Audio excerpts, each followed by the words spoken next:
Welcome to the very first Nest News, where you get your news from inside the nest. I'm Bailey Larson. And I'm Gracelyn Jones, and we are your hosts for this week.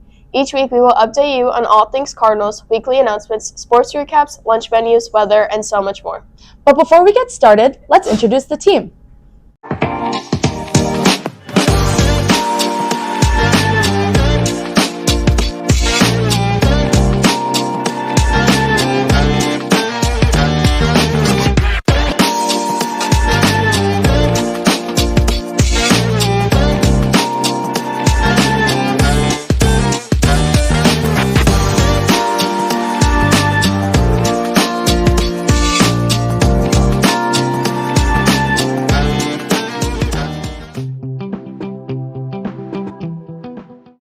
Coming up this week, starting Monday, we will have no school due to Labor Day. Tuesday the 2nd, girls golf has a meet at Indian Head starting at 2 p.m., and there's a volleyball triangular at Centura against Centura in Arcadia Loop City.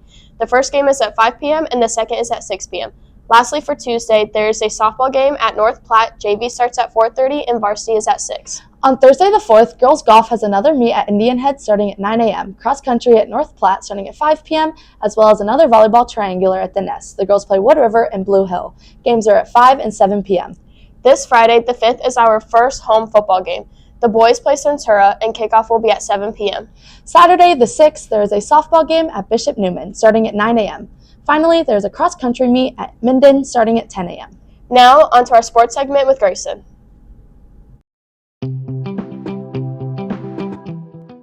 I'm Grayson Mormon, and here's your weekly sports segment. This past week, softball had a great week with a 15-5 win against St. Paul on Monday and beat out Ord with a score of 14-8 on Tuesday. The girls' golf team competed twice this week to begin their season. The volleyball team kicked off on Thursday and reserve 1 and 2, and JV fell in 2. Varsity swept Fillmore Central to start the season strong. Plus, the football team and cross-country team kicked off their seasons on Friday night. Thanks for catching up with the Cards. We'll have more for you each week, including players of the game, stats, and game recaps. Now back to Bailey and Graceland with this week's lunch menu. This week's lunch menu includes sloppy joes and fries on Tuesday the 2nd and mac and cheese and green beans on Wednesday the 3rd. On Thursday the 4th, we will be serving delicious corn dogs and mixed veggies. Finally, on Friday the 5th, we will be offering breaded pork sandwiches and cheesy broccoli. Next up is birthdays of the week. Birthdays of the week are Graceland on the 31st, Gabe on the 1st, Kaser on the 2nd, Austin on the 3rd, and Espen on the 6th. Now to Cameron for the weather of the week. Hello, Doniphan-Trumbull. It's time to spread your wings and soar in today's weather forecast with your one and only Cardinal Forecast. I'm Cameron Engel, bringing you your latest on what skies to expect this week. Today, Monday, as we aren't at school, it will be partly cloudy with a high of 76 and a low of 59. So go outside and enjoy your day off. On with the rest of the week. Tuesday will be a high of 82 and a low of 63. Wednesday will get up to 76 and down to 62. Thursday is 72 and gets down to 55 at night. Friday will be a high of 79 and a low of 55. And lastly, Saturday will get up to 76 and down to 59. Expect a nice week with every day being partly cloudy and also sunny. See you next time, Cardinals. Back to you. On this week's Wildcard, we are highlighting the Student Organization Fair. At MAP, students got the chance to explore their opportunities for involvement.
Thanks for tuning in. Have a great week in the nest, and we will see you next time.